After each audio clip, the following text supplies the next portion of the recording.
et le roi pensa le mettre à la tête de tout le royaume. 4. Quatrième lion. Il n'y avait aucune infidélité de sa part envers ses supérieurs et c'était un homme d'honneur et de respect. DN. 6. 4 à 5 Alors les gouverneurs et les satrapes cherchèrent une occasion d'accuser Daniel au sujet du royaume. Mais ils ne purent trouver aucune occasion ni faute, parce qu'il était fidèle, et aucun vice ni faute ne fut trouvé en lui. 5 Alors ces hommes dirent, nous ne trouverons aucune occasion de l'accuser contre ce Daniel, à moins que nous n'en trouvions une, contre lui au sujet de la loi de son Dieu. 5. Cinquième lion. Rien ne pouvait le séparer de ses convictions. Dan. 6. 10 Lorsque Daniel sut que l'édit avait été signé, il entra dans sa maison, et ayant ouvert les fenêtres de sa chambre face à Jérusalem, il s'agenouillait 3 fois par jour, priait et rendait grâce devant son Dieu, comme il le faisait avant. 6. Sixième lion. Sa confiance n'était pas dans l'homme. Dan. 6. 14 Lorsque le roi apprit la chose, il fut très troublé, et il résolut de délivrer Daniel. Et jusqu'au coucher du soleil il travailla à le délivrer.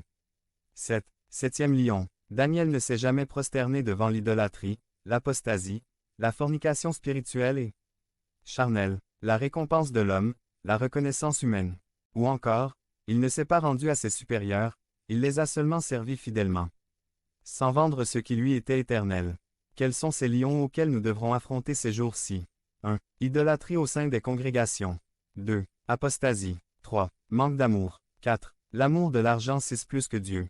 5. Manque d'engagement. 6. Manque de fidélité à Dieu, respect de ses commandements et statuts. 7. Manque de respect pour un Dieu saint. 8. Le manque d'unité entre frères. 9. La recherche de la reconnaissance. Combien de ces lions pourraient mettre fin à vos jours si vous étiez jetés dans la fosse aux lions ou combien d'entre eux le Seigneur fermerait la gueule pour qu'ils ne vous fassent pas de mal.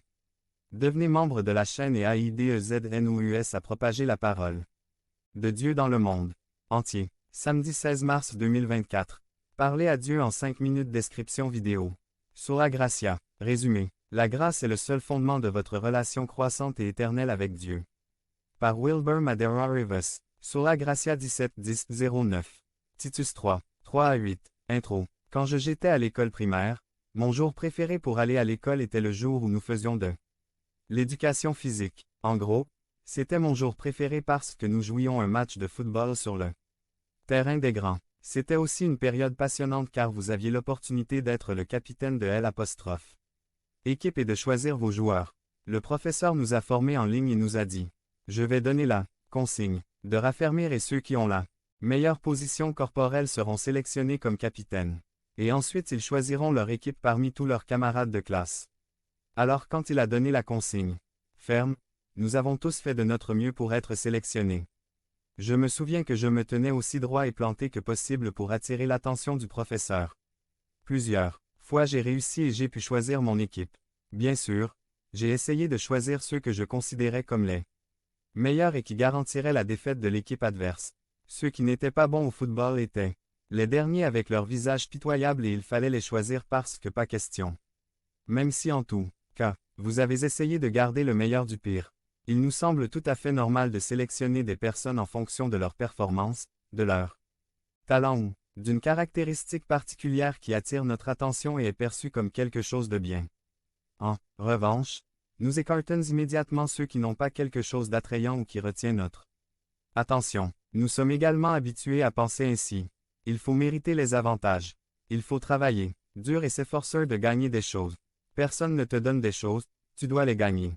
Bien que cela soit vrai sur certains plans d'existence, lorsque nous appliquons cette mentalité aux questions spirituelles ou à notre relation avec Dieu, notre projet ne correspond pas aux réalités spirituelles décrites dans la Bible. Avant la réforme religieuse du XVIe siècle, telle était la mentalité dominante concernant la relation avec Dieu. Il fallait bien se comporter pour mériter l'amour de Dieu. Il fallait faire un effort et faire des efforts pour mériter d'être reçu par Dieu au ciel. C'est ce qu'on appelle vouloir sauf par les œuvres. L'idée est que mieux vous vous comportez, plus Dieu vous aime, grâce à votre performance. Vous gagnez le droit d'être avec Dieu pour l'éternité. La vérité est que cela nous semble très logique, n'est-ce pas? Après tout, c'est ainsi que les choses fonctionnent dans la vie quotidienne. Celui qui se comporte bien fait bien. Ceux qui travaillent et font des efforts sont payés. Mais les réformateurs, en étudiant la Bible, ont commencé à voir une autre histoire. Ils ont commencé à comprendre que pour avoir une relation éternelle avec Dieu, vous ne pouvez pas compter sur vos bonnes œuvres, mais que vous devez poser votre foi sur un fondement différent. Cette idée a été exprimée par une phrase latine qui disait « Sola gratia par la grâce ». Seul, en tant qu'Église, nous sommes les héritiers de cette redécouverte de l'enseignement de l'Écriture concernant la grâce de Dieu. Depuis la Réforme, nous savons que Dieu n'agit pas comme l'homme.